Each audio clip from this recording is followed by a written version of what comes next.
Bonjour et bienvenue dans l'émission Force de vie, l'émission qui vous rend plus fort physiquement et mentalement.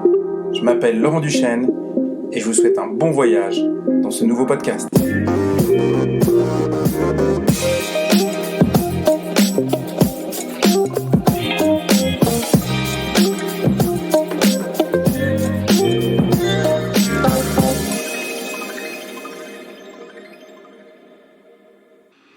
Bonjour et bienvenue dans l'émission Force de vie, une émission qui a pour objectif de vous rendre plus fort physiquement et mentalement. Et aujourd'hui, un sujet particulier, un sujet qui existe depuis la nuit des temps, depuis les Romains, on va parler d'athlétisme. Alors pourquoi l'athlétisme ? Car c'est la base de tout, en tout cas pour moi c'est la base de tous les sports, puisque c'est courir, sauter et lancer, si on résume l'athlétisme à ça, mais c'est bien plus. Et aujourd'hui, j'ai la chance d'être accompagné, je ne suis pas tout seul, j'ai vraiment un privilège, c'est que je suis avec un athlète de niveau national qui fait partie de l'équipe de France, un sauteur en longueur, 3 fois vice-champion de France de saut. J'ai Julien Potonnier qui est avec moi. Bonjour Julien. Bonjour Laurent, merci pour l'invitation. Avec grand plaisir, et puis je suis content qu'on va partager ensemble un petit moment dans ce podcast et essayer de partager un maximum de choses. Alors, l'objectif, on ne va pas parler forcément d'athlètes, parce que je pense que les gens qui écoutent ne sont pas forcément des athlètes, mais ils sont tous, quelque part, ils doivent dans leur vie de tous les jours courir, sauter et lancer. Donc l'idée, c'est que on partage ta connaissance et en expliquant à tous nos auditeurs comment courir plus vite, comment sauter soit plus haut, soit plus loin, ou lancer plus loin. Et ça, pour ça leur sert dans la vie de tous les jours. Alors, Julien, vraiment encore merci d'être là. Moi, je vais avoir une question vraiment simple. On aurait pu parler de plein de choses aujourd'hui. On aurait pu parler de programmation, de récupération, de tellement de choses, même de nutrition, puisque on en parlait tout à l'heure en préparant l'émission. Il faut que tout soit, quand on vise le haut niveau, le diable est dans le détail, comme on dirait, donc tout a son importance. Mais on va être beaucoup plus généraliste. Et moi, j'ai une question simple. Tu vois, quand j'ai préparé cette émission, je me suis dit, je vais demander à un spécialiste de la vitesse, un athlète de l'équipe de France, comment on court plus vite ? Julien, comment on court plus vite ? Écoute Laurent, courir plus vite, comme tu le dis, ça va se jouer vraiment dans les détails. Donc fondamentalement, courir, tout le monde sait faire. Mais pourquoi la question c'est pourquoi des hommes comme Usain Bolt peuvent courir le 100 mètres en 9 secondes 58 quand d'autres n'arrivent pas à courir aussi vite, quoi. Ça va se jouer dans beaucoup de choses, donc dans la technique principalement. Comment courir ? Parce que courir, c'est bien beau de dire savoir courir, mais on apprend à courir. On ne sait pas courir correctement pour optimiser en termes de vitesse naturellement. Ça s'apprend. Il y a beaucoup de choses qui rentrent en jeu. Ça va être le placement, la posture, vraiment le gainage, tout ce qui est vraiment dans les détails, quoi. Donc apprendre à courir correctement, apprendre à placer son pied, apprendre à exercer de la force à un moment donné. Et déjà tout ça, quand on a fait tout ça, on a déjà une bonne partie de faite. D'accord. Ensuite, ce qui va enchaîner, c'est forcément de la préparation physique pour être plus fort, pour être plus puissant. Et c'est tout ça qui vont nous permettre de courir plus vite à terme. Donc, si j'ai bien compris, si demain, toi, t'entraînes quelqu'un, est-ce que tu travailles déjà sur la posture, sur le geste, sur l'attitude, toutes ces choses-là, c'est bien ça ? Oui, alors principalement, oui, on va pas commencer par la muscu. Déjà, fondamentalement, il faut apprendre à courir. Donc apprendre à courir, comme je l'ai dit précédemment, c'est pas tout le monde sait courir, mais c'est apprendre à courir correctement, à placer son pied. Sans rentrer dans les termes techniques, mais il y a un certain placement de pied pour pouvoir avoir vraiment une efficacité sur chaque appui, pour avoir la force qui se renvoie idéalement, et vraiment un placement, comment revient sa jambe à chaque foulée, comment placer ses bras, parce que oui, la course ça se passe aussi avec les bras, avec le haut du corps, il n'y a pas que le bas qui compte. Comment être équilibré, quelle posture, quelles intentions on veut fixer. Et c'est tout ça que je mettrais en lumière en premier, avant même de parler de préparation physique ou autre. D'accord. Merci Julien. J'ai une question aussi qui me vient, c'est en fait, j'essaie de transposer tout ça à la vie courante. Généralement, et moi aussi en tant que coach, c'est une question qui me vient, c'est dans tout ce qui se passe dans la vie, généralement, on va courir pas plus de 20 mètres ou 10 ou 20 mètres. Le reste, c'est rare qu'on va courir plus de 100 mètres. En tout cas, dans les choses de la vie courante. Donc, je pense que c'est le départ qui est déterminant, cette accélération. Comment, toi, tu optimises les capacités, en tout cas l'explosivité pour un bon départ, que ça soit sur un départ de 100 mètres ou que ça soit parce que on s'est fait piquer son téléphone et on va rattraper le voleur ou alors rattraper le bus qu'on a loupé.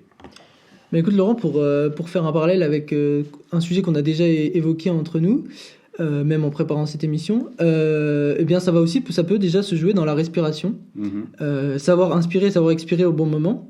La coordination entre le moment où on va expirer ou le moment où on va pouvoir démarrer, ça va être un moment clé qui va faire qu'on va avoir un gainage optimisé et qu'on va pouvoir du coup déjà tout diriger vers l'avant. Ensuite, déjà il va falloir pouvoir travailler en allant vers l'avant. Toujours, il faut se dire que pour courir vite, donc en avant, il faut aller vers l'avant. Donc il faut emmener tout vers l'avant.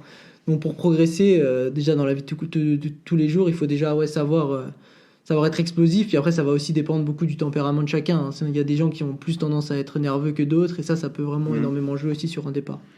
Alors, tu m'amènes une question. Est-ce que c'est un flux nerveux, justement? Est-ce que les gens calmes ont tendance à courir lentement, ou est-ce que c'est l'inverse, qu'ils sont explosifs, ou est-ce qu'il faut être quelqu'un, je dirais, avec une tension nerveuse prête à bondir pour être vif? Ou alors, est-ce que ça s'entretient, ou est-ce que ça se développe? Tu vois, ce tempérament de dire je suis comme un chat et je suis prêt à bondir. Ou est-ce que finalement, c'est juste se préparer et au moment T, on explose? Ça va dépendre pour beaucoup des gens, ça va varier selon les profils. On peut pas résumer à quelqu'un de calme et quelqu'un de nerveux qui va être plus ou moins lent. Ça se développe parce que après, il faut trouver qu'est-ce qui mentalement va nous mettre en condition. Si on arrive à se préparer mentalement en se disant ok, là c'est maintenant, à se parler, enfin à faire de la, comment dire, à se parler à soi-même en se disant c'est maintenant. Et aussi, ça va jouer beaucoup en termes de respiration. Enfin, par exemple, pour un départ en starting block, on va vraiment travailler sur la respiration, la coordination, l'enchaînement. Et on sait faire, on répète sa technique. Et oui, pour exploser, il faut se mettre en condition, quoi. Il faut être agressif, on veut y aller, quoi. Il faut se transcender, il faut devenir, entre guillemets, sans un terme, méchant, quoi. C'est maintenant. Mais alors je pense, tu me diras le contraire, mais qu'il faut être calme avant le moment T et par contre lâcher cette explosivité au moment T du starting block pour pas dissiper son énergie, ou est-ce que finalement on entretient cette agressivité comme un félin et on est en permanence l'animal prêt à chasser? Non, t'as raison, il faut surtout pas être tout le temps à cran parce que ce serait beaucoup trop épuisant mentalement et nerveusement et ce serait épuiser son énergie pour rien. Ouais, c'est ça, clairement. Et du coup, à ce moment-là, on se rendrait compte qu'on n'en a plus, quoi. Donc vraiment, ça se gère, c'est la gestion de pression. Donc ça va jouer avec la respiration, tout ça, recaler ses respirations pour ne pas être stressé, avoir un mauvais stress qui va nous faire perdre de l'énergie. Donc être à cran, être toujours donc féroce et vraiment avoir uniquement cette explosivité au moment où on la veut pour pouvoir avoir le plus d'énergie possible quand on la veut. Ok, être féroce, je vais retenir cette expression. Moi j'ai encore une question, parce que ça m'intéresse, puis c'est aussi la discipline phare de l'athlétisme, hein, c'est le 100 mètres. Et d'ailleurs j'avais vu une émission, à l'époque je crois que c'était le 200 mètres, il y a très très longtemps.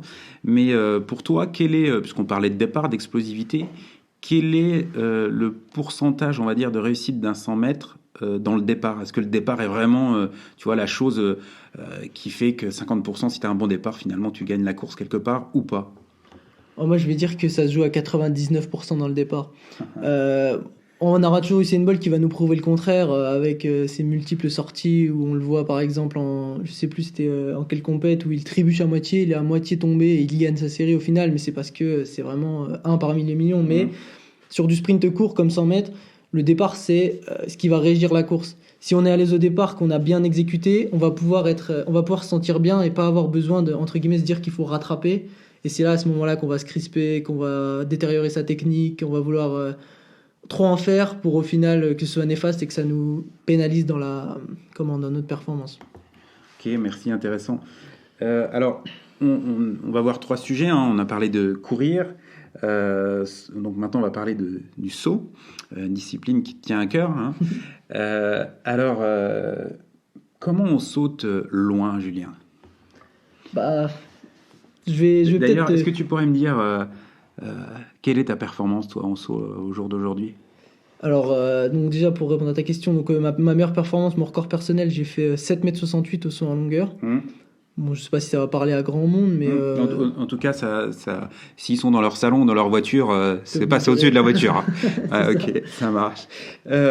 Donc je te disais, comment on saute loin, Julien? bah, je vais peut-être te décevoir, T'as vu, j'ai fait un lapsus, hein, Julien. Sympa, je retiens. Ouais. Je vais peut-être te décevoir, mais courir vite et sauter loin, ça va être dans la même mécanique. Ça va être vraiment des applications techniques à des moments précis. C'est pour sauter loin, il faut courir vite. Il faut de l'élan, il faut de la vitesse pour pouvoir décoller. Et ensuite, ça va être vraiment une application technique pour ma discipline personnellement. Ensuite, ça va se jouer beaucoup sur du renforcement, sur des timings, sur vraiment des applications de force à des moments donnés. Pour sauter plus haut, il faut falloir amener de la force, convertir sa vitesse horizontale, donc son élan, vers la direction qu'on veut le donner, que ce soit vers le haut si on veut franchir un obstacle en sautant, ou si on veut sauter par-dessus quelque chose, ou si on veut dunker au basket, ou si on veut aller mettre une tête au foot. Ça va être de l'application de force à un moment donné, et ça va forcément se travailler en musculation. On va pas se mentir qu'il va falloir développer de la force dans les muscles sur des situations spécifiques, comme ça peut être du squat, comme ça peut être d'autres mouvements, soulevé de terre, exactement. Et c'est comme ça qu'on va pouvoir développer, mais ça va aussi se jouer énormément sur de la technique, sur du timing, sur vraiment de la transition, de la propagation, non pas propagation, excuse-moi, de la transmission de force, voilà quoi. Donc ça va vraiment se jouer sur de la technique, c'est le mot phare, technique. Ok, timing, je retiens aussi. D'ailleurs, en préparant cette émission, on parlait aussi d'intelligence de course, entre guillemets, ou d'intelligence d'entraînement.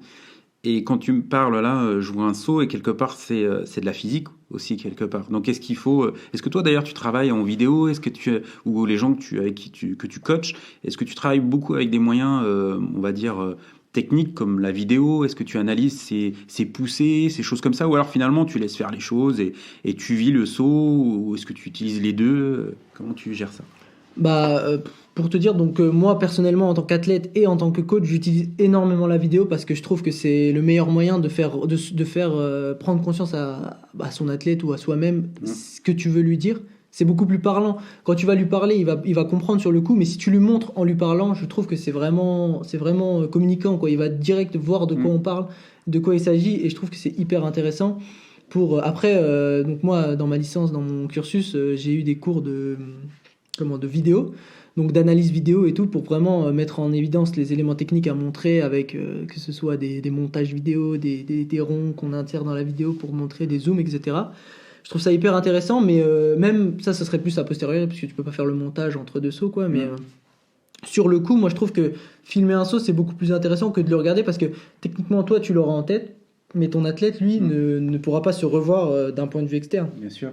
Je trouve que c'est hyper intéressant et c'est hyper parlant, et j'ai eu des bons résultats avec ça pour vraiment se dire. Mais oui, comme tu disais au début, l'intelligence la conscience du geste est une qualité primordiale pour moi pour passer d'un niveau correct à un niveau haut niveau, quoi. Alors justement, ça m'amène une question qui j'espère va intéresser un plus grand nombre, mais et là on va parler d'athlètes et de super athlètes. Quelle est la différence ou comment on devient d'athlète à super athlète? C'est-à-dire, quelle est la différence entre un athlète et un super athlète pour toi?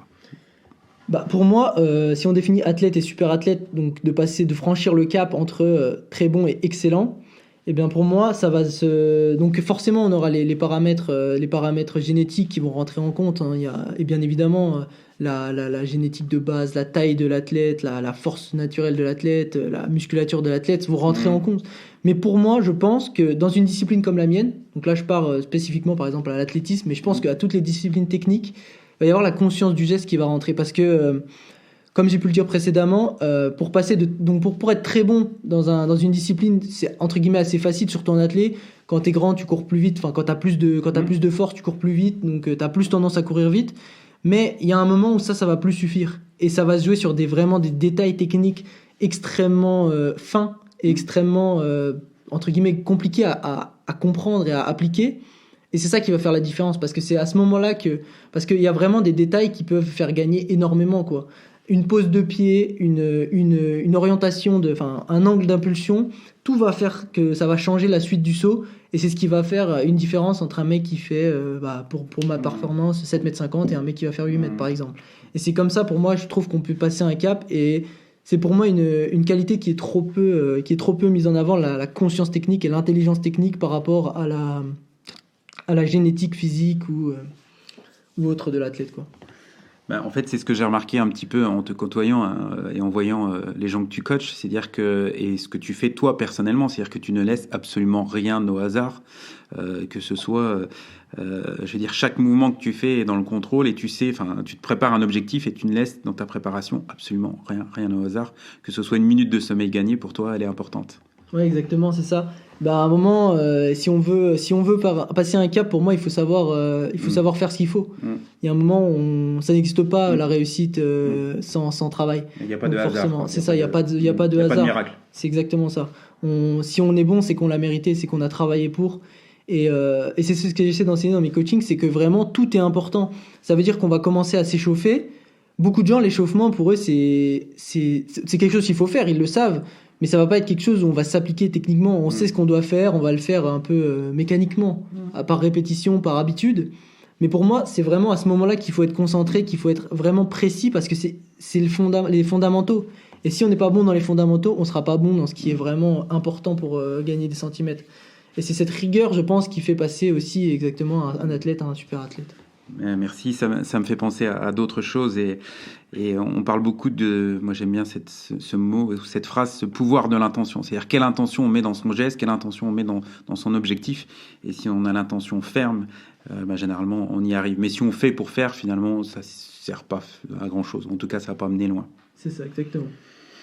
Il nous reste on a parlé de courir vite, sauter, et maintenant il nous reste le lancer. Donc comment, mais je crois que tout ça finalement ça se rejoint, mais comment on lance loin?